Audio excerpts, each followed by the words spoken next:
ये चार बातें नोट कर ले, बहुत ये जीवन के लिए अत्यंत लाभदायक है। जब आपका मन आपको परास्त कर रहा है, जला रहा है, वो जलन सिर्फ मन को प्राप्त हो रही, आपको नहीं। आप बिल्कुल दूर हैं, आप दृष्टा हैं, आप साक्षी हैं उसके, आप स्वामी हैं उसके। यदि आप स्वीकृति नहीं देंगे तो आपसे पापाचरण नहीं करा पाएगा। आपको डरना नहीं कि अब मन में काम आ गया, क्रोध आ गया, अब तो मेरी दुर्गति हो जाएगी, बिल्कुल नहीं। ये चार बातें बहुत जल्दी मन को प्रभु में लगा देंगे। अगर आप पकड़ पावे, ना पकड़ पावे तो भोगे। फिर आपका मन आपको जलाएगा, फिर आप रोएंगे, चिल्लाएंगे, भागेंगे। कहां भाग के जाओगे? जो संसार में फंसे हुए जन है वो तो भाग के यहां आ रहे हैं श्री जी की शरण में। यदि आप अपने मन को संभाल नहीं पाए तो फिर कहां भाग के जाओगे? इन्हीं की शरणागति से तो निर्विकार हुआ जाता है, निश्चिंत हुआ जाता है, निर्भय हुआ जाता है। इनके चरणों को छोड़कर कहां निश्चिंतता होगी, कहां निर्भयता होगी? पहला, बिल्कुल ये जीवन की वो दवा है जिससे आप बिल्कुल ठीक हो जाएंगे यदि ये जीवन में उतार ले तो। हृदय में लिख लो, दिमाग में लिख लो, किसी नोटबुक में लिख लो जो आप रोज स्वाध्याय करें। पहला, जहां जहां मन जाए, जिस वस्तु व्यक्ति स्थान में, तत्काल अपने प्रिया प्रीतम की भावना कीजिए। ये राधा वल्लभ लाल जी है। क्योंकि ये व्यक्ति पहले भी नहीं था, बाद में भी नहीं रहेगा। बीच में जो व्यक्ति दिखाई दे रहा है, ये व्यक्ति नहीं, मेरे प्रभु है। वस्तु नहीं, मेरे प्रभु है। ये स्त्री नहीं, ये प्रभु है। ये पुरुष नहीं, ये प्रभु है। ये पापी नहीं, ये प्रभु है। ये महात्मा नहीं, ये प्रभु है। मान लो, सवाल हल हो जाएगा। दूसरा, जहां जहां मन जाए वहां वहां मिथ्यात्व भाव करके, ये सब माया का विलास। राधा वल्लभ, श्री हरिवंश, राधा वल्लभ। और मन का एक स्वभाव है, जहां हम परिचय उसका ये जान जाते हैं स्वभाव का, तो हम उससे शासन में ले लेते हैं। लोग परिचय नहीं जानते। जो ही आप जानेंगे, ये भागाते हुए आ जाएगा। इसको सेकंड में भी कम समय में अधीन किया जा सकता है, और पूरा जन्म लग जाएगा फिर भी अधीन नहीं कर पाओगे। बात को समझिए। ये एक सेकंड में विश्व ब्रह्मांड में कहीं भी यदि इसका परिचय है, वो तत्काल पहुंच जाएगा। वायु भी इसके समान वेगवान नहीं है मन। अगर अमेरिका गए हैं, आपने वो दृश्य देखा है, कोई एरिया, महल, घर, जो भी, एक सेकंड के कम हिस्से में वो पहुंच जाएगा। ऐसे मन को प्रभु में लगाने के लिए जहां मन जाए, और जाना कि गया, इतना सावधान साधक होना, गया वो तत्काल आ जाएगा, उसको बुलाना नहीं पड़ेगा, वो तत्काल लग जाएगा। राधा वल्लभ श्री हरिवंश, राधा वल्लभ श्री हरिवंश, राधा वल्लभ। हो सकता है 5 बार न कह पाओ, फिर भाग जाए, फिर उसे लाना है। इसे कहते हैं अभ्यास योग। अभ्यास योग युक्तेन चेतसा नान्यगामिना। एक दिन ऐसा आएगा, नान्यगामिना, ये जाएगा ही नहीं, ये नहीं जाएगा। फिर दिव्य शाश्वत परम पुरुष की प्राप्ति इसी से हो जाएगी। तीसरा, हमारे मन में जो सही स्फुरणाएं हो रही हैं, उसका सपोर्ट जरूरी है। विरोध से ही मन केवल काबू में नहीं होता है, सपोर्ट जरूरी है। अब सपोर्ट शब्द से कितना मन प्रसन्न हो रहा है, हर्षित हो रहा है, उस बात का सपोर्ट जो गुरुवाणी, शास्त्र, संत जनों की वाणी, उसके अनुकूल वो बोल रहा है। चलो आज हम तुम्हारी बात पूर्ण कर देते हैं। वो कहता है मुझे आज मीठा खाने की बहुत इच्छा है। ठीक है, हम श्री जी को भोग पधराते हैं, नाम कीर्तन करते हैं, आचमन कराते हैं, फिर उसको पा लेते हैं। बिल्कुल वो आपको भजन में विरोधी भाव नहीं पैदा करेगा। कहीं कहीं मन को सपोर्ट करना है, वो कहीं कहीं शास्त्र सम्मत गुरु आज्ञा के अंतर्गत सपोर्ट जरूरी है, जरूरी है। बिल्कुल विश्वास मानिए, ये 4 बातें जो बता रहे हैं, ये जीवन की धरोहर है जो आपको दे रहे हैं। चौथी बात, जो शास्त्र विरुद्ध दोष वाली सलाह दे रहा है, बिल्कुल नहीं, बिल्कुल नहीं, बिल्कुल नहीं। जैसे वो जरूरी है सपोर्ट, ऐसे बिल्कुल सपोर्ट नहीं, बिल्कुल सपोर्ट नहीं, बिल्कुल नहीं। अब वो आपको जलाएगा। जैसे सपोर्ट शब्द से हर्षित हो गया, ऐसे बिल्कुल नहीं शब्द से वो शोकित हो जाएगा। अब आपको उदास कर देगा। जब उदास वो होगा तो आप उदास हो जाएंगे, कहीं मन नहीं लगेगा। आपको लगता है अब तो जीवन बेकार हो गया, तो मन लगना ही जीवन है क्या? अरे अभी आप समझे नहीं। सोहम तवै आश्रितः, मैं प्रियालाल के आश्रित हूं। तो तन वांग मनोभिर, अगर ये नहीं लग पा रहे हैं तो मैं स्वयं प्रियालाल के आश्रित हूं। ये मुझे कैसे भ्रष्ट कर सकता है? तन वांग मनोभिर, शरीर, वाणी और मन, ये हम समर्पित कर रहे हैं। तो शरीर, वाणी, मन, ये तीनों धोखा दे रहे हैं। शरीर बीमार हो गया है, जबान खराब हो गई है, मन गलत चिंतन करा रहा है तो हमारा बाल बांका भी नहीं कर सकता, क्योंकि सोहम तवैवाश्रिता, मैं स्वयं प्रियाजू की शरण में हूं। उपासक देखो देखो जरा इस पर विचार करो, क्या शरीर को त्याग देने से परम पद मिल जाएगा? दुखों की निवृत्ति हो जाएगी? क्या निर्विकारता आ जाएगी? नहीं। ऐसे शरीर को नष्ट करने वाले को प्रेत योनि मिलती है। प्रेत योनि महाभयानक कष्टदायी, जिसमें वो दरिया के समीप रहते हुए बूंद पानी नहीं पी सकता, केवल वायु भक्षण करके वो जलता रहता है। कितने समय तक इसकी कोई सीमा नहीं है, युग युग बीत सकते हैं। ये मन जिसको तुमने अपना माना, कितनी दुर्गति का रास्ता चयन करा दिया। उपासक मस्ती सीखे।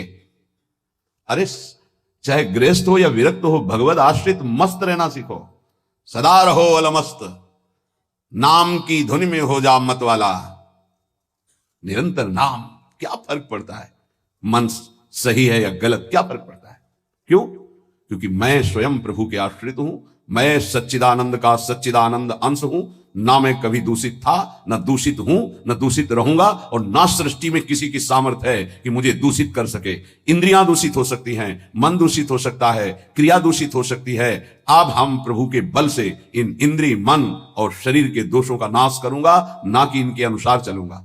ये उपासक का स्वरूप है।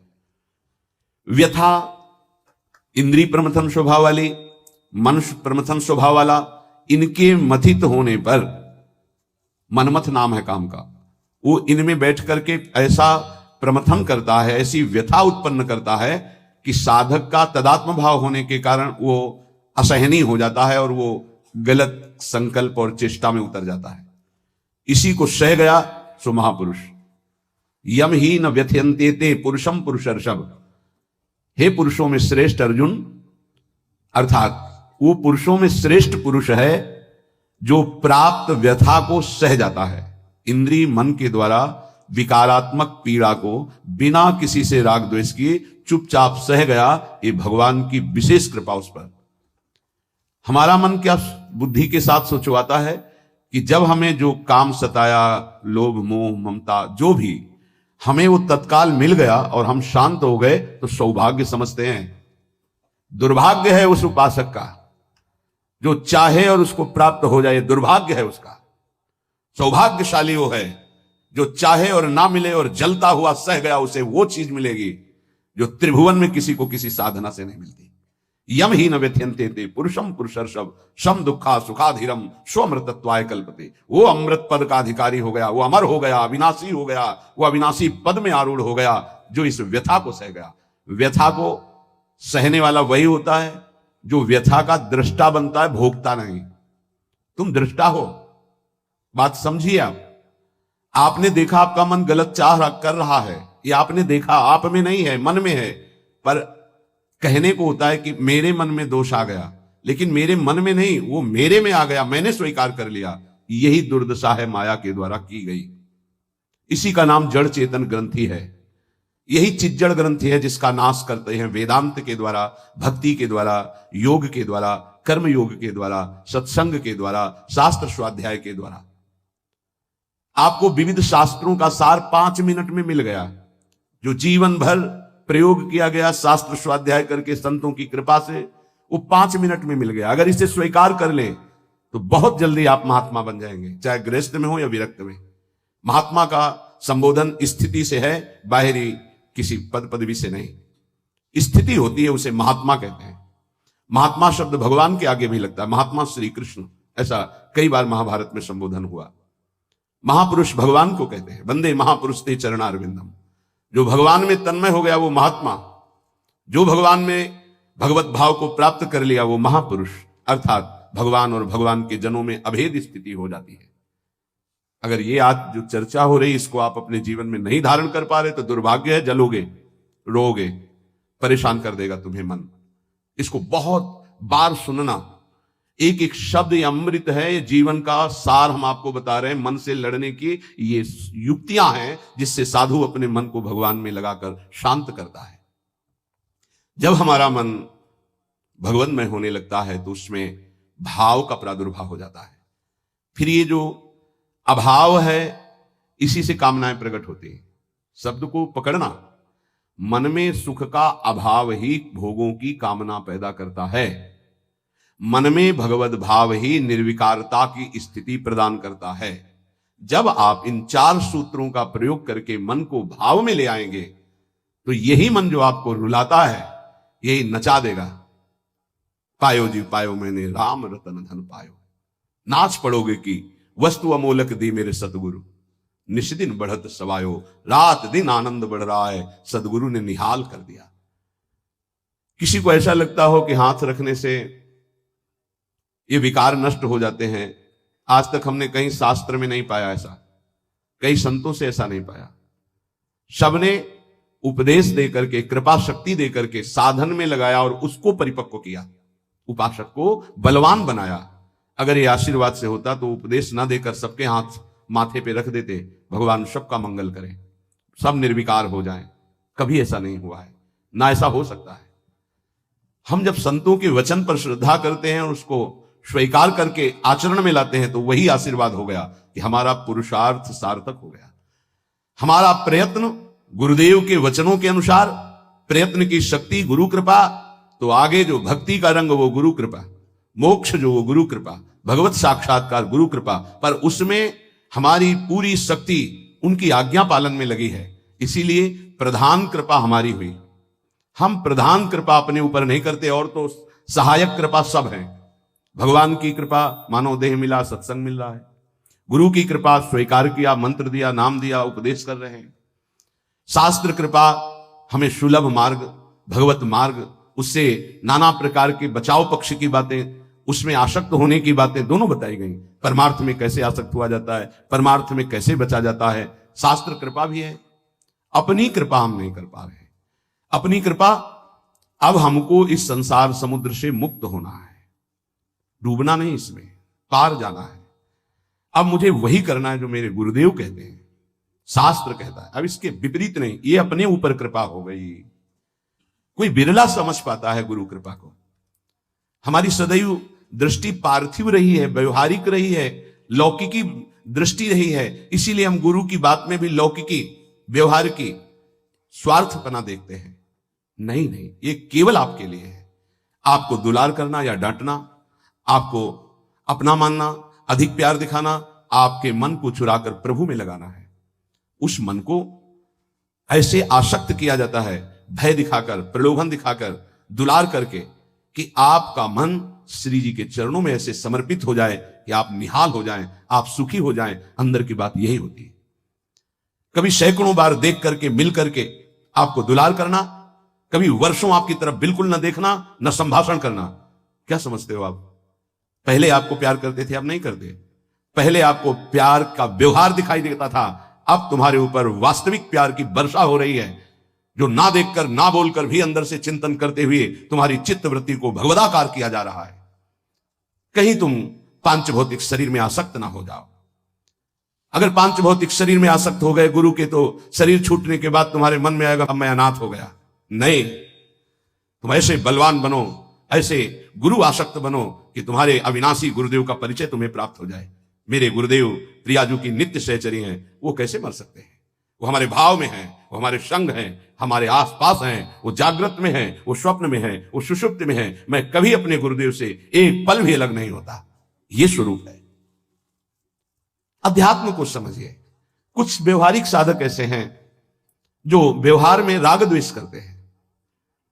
गुरुदेव व्यवहारिकी नहीं है, गुरुदेव परमार्थ वस्तु है। व्यवहार की लीला तुम्हारे साथ इसलिए हो रही कि तुम परमार्थ को जानते नहीं हो। जैसे बालक घुटनों के बल चलता है तो पिता घुटनों के बल हो जाता है, और उसके साथ साथ उसको सुख पहुंचाने के लिए वैसे ही चलते हुए बोलता है। इसका मतलब यह नहीं कि पिता बालक हो गया, वो केवल बालक के लिए वो ऐसा बना है। वो केवल उसको सुख देने के लिए, मेरा पुत्र है, इस संबंध के लिए। ऐसे ही आपसे विनोद करना, आपको दुलार करना, आपके चित्त का आकर्षण करना प्रियाजू को भेंट देने के लिए है। तुम्हारा तन, तुम्हारा मन, तुम्हारा जीवन मेरी लाडली का बन जाए इसलिए है, मेरा बन जाए इसलिए नहीं। मेरा तो मेरा भी तन मेरे को प्रिय नहीं, तुम्हारा तन कैसे प्रिय हो सकता है? मेरा मन प्रिय नहीं, तुम्हारा मन कैसे दुलार करने के योग्य हो सकता है? इस रहस्य को समझोगे तो परमार्थ के दिव्य पथिक बन जाओगे। मन, तन, प्राण और मैं स्वयं प्रियालाल का हूं। अब हमको इसकी कोई परवाह नहीं कि मेरा मन क्या कहता है, मेरा तन क्या करता है, मेरे प्राण रहे कि ना रहे, मेरी गति बने कि ना बने। अब इस पर ऐसे उपासक के हृदय में ज्यादा समय नहीं लगता और भाव का प्रकाश कर देते हैं आचार्य, इष्टदेव, गुरुदेव। तब वो हृदय के नेत्र जब खुलते तो इन नेत्रों में प्रकाश होता है।